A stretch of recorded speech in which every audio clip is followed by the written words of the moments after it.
जी अस्सलाम वालेकुम व्यूवर्स, आप जीएस यूट्यूब एकेडमी चैनल देख रहे हैं और आज जिस टॉपिक के बारे में हम बात करने वाले हैं वो है चैप्टर हमारा 11 और वीडियो 21। जैसा कि मैंने आपको लास्ट वीडियो 20 के अंदर बताया था कि ये बोर्ड पॉइंट ऑफ व्यू से आपके मैक्सिमम 3 बोर्ड क्वेश्चंस जो कि 2022 में आने हैं मिस्टर चिप्स के नॉवल के, तो आपने इस लिहाज से इस चैप्टर को बहुत अच्छे से प्रिपेयर करना है।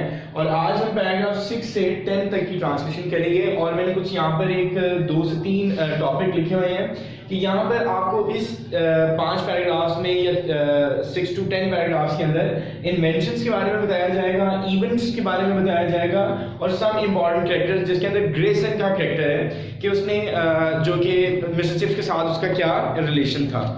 Paragraph 6, because always whatever happened and however the avenues of politics twisted and curved, he had faith in England, in English flesh, and in Brookfield as a place whose ultimate worth depended on whether she fitted herself into English or not. Because always whatever happened, कुछ भी इस novel के अंदर हुआ है, अगर उलझी हुई और पेचीदा क्यों ना राहें होती हैं, जो भी राहें पेचीदा और उलझी हुई होती हैं उसके ऊपर इंग्लैंड की बात की जाए, इंग्लिस्तान पर और अंग्रेज पर यकीन रखता है। और ब्रुकफील्ड के बारे में इसका यकीन था कि, ये आप मिस्टर चिप्स के बारे में बता रहे हैं कि उसको यकीन था कि ये एक ऐसी जगह है जिसकी हतमी कदर मंजिलत इस बात पर मुनहसर है कि आया इसने शान के साथ और बगैर किसी अदम तनासुब के साथ इंग्लिस्तान में मुंतजर ढाल ली थी या नहीं ली थी। मतलब उन्होंने मिस्टर चिप्स का बताया है कि what is the relation between mister Chips and England. उसके बाद उन्होंने आगे कहा है कि dignity and without distortion he had been left a vision that grew clearly with each year of in England for whom days of ease were nearly over a nation staring into channels। यहाँ पर channels को राहें कहा जा रहा है और staring को गामजन कहा जा रहा है। where a hair's breadth और बाल बराबर, hair's breadth को यहाँ पर बाल बराबर कहा है, जैसे कि मैंने आपको लास्ट वीडियो में भी इसके बारे में बताया था। error might be कैस्ट्रोफिक तबाकुन है और ये एमसीक्यू के लिए आपका वर्ड बहुत ज्यादा इंपॉर्टेंट है।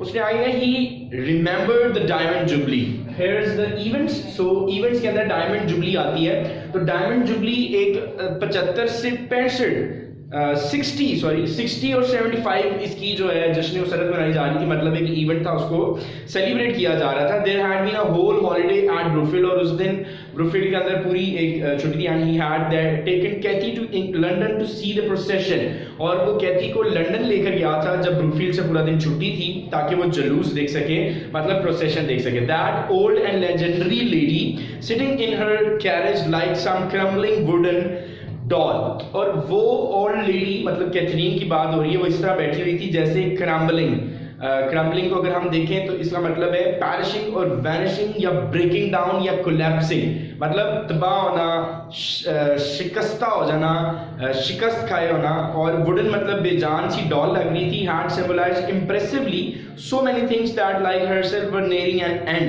और ऐसा लग रहा था कि सब कुछ जो है वो अब इस लम्हे खत्म होने वाला है।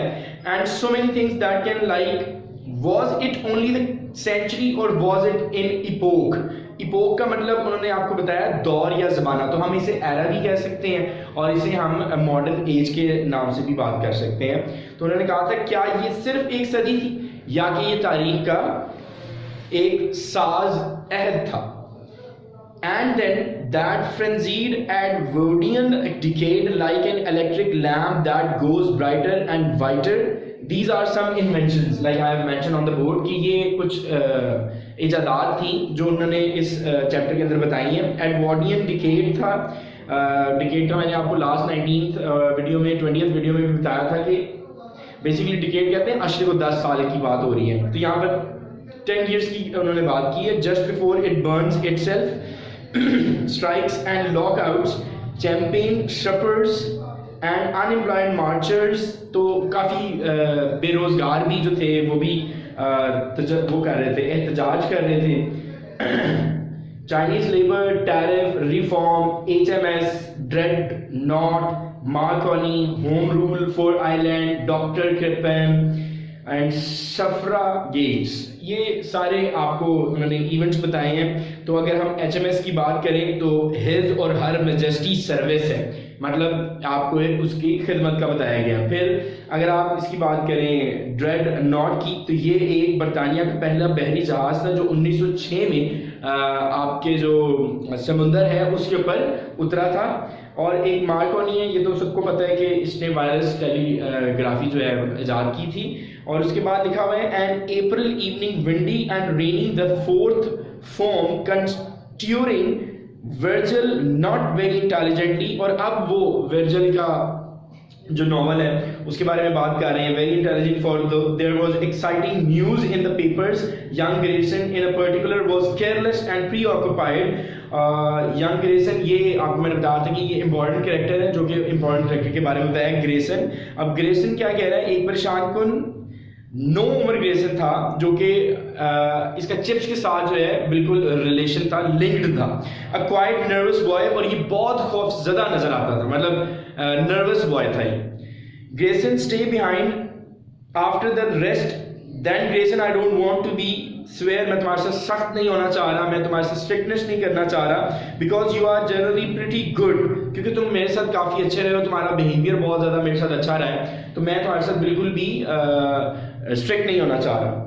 उसके बाद लिखा हुआ you work but today you don't seem to have been trying at all, is anything the matter? No sir.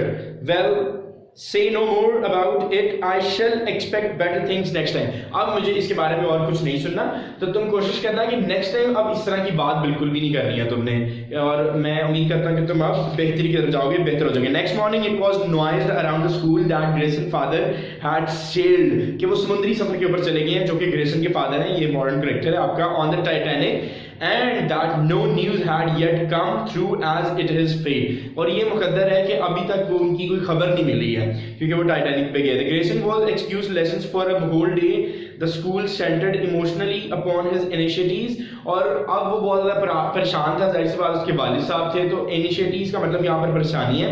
Then came news that his father had been among those rescued। और फिर खबर आती है कि टाइटैनिक से उसको बचाया गया है और उनको सेफ हैंड पर ले आया गया, कि उनको बचा लिया गया। Chips shoots hands with the boys, मतलब वो शेक हैंड करते हैं चिप्स लड़कों के साथ। वेल डिलाइटेड ग्रेसन, जो कि ग्रेसन बहुत ज़्यादा खुश था क्योंकि उसके जो वालिद साहब हैं वो रेस्क्यू हो गए थे, उनको बचा लिया गया था। अ हैप्पी एंडिंग, और बहुत अच्छी जो था इख्तिताम हुआ। You must be feeling pretty pleased with life, और फिर तुम बहुत ज़्यादा अपनी ज़िंदगी से काफ़ी खुश हो जाओगे।